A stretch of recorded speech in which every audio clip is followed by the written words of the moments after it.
guys, jumpa lagi dengan saya di channel Evan Gogani. Dan kali ini saya berada di salah satu objek wisata yang ada dekat dengan kota Poso, yaitu namanya Pantai Imbo.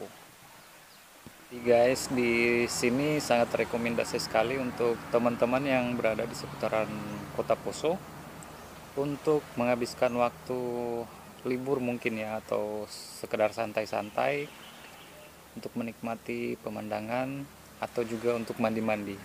Bisa juga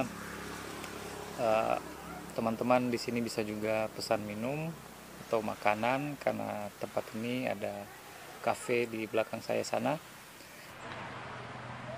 Warung makan Pantai Imbo, menunya di sini guys.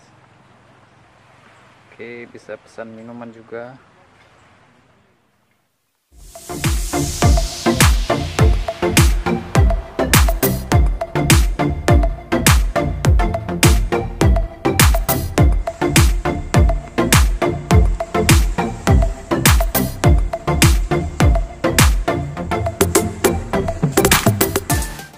Sini juga ada dermaga seperti ini.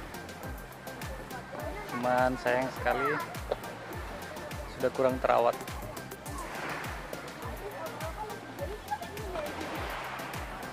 Keren.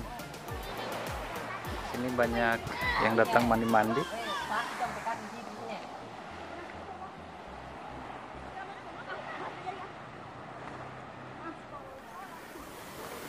Di sini banyak karang, jadi buat teman-teman yang mandi harus hati-hati. Itu kelihatan banyak ikan, mungkin dari kamera tidak kelihatan, tapi banyak ikan.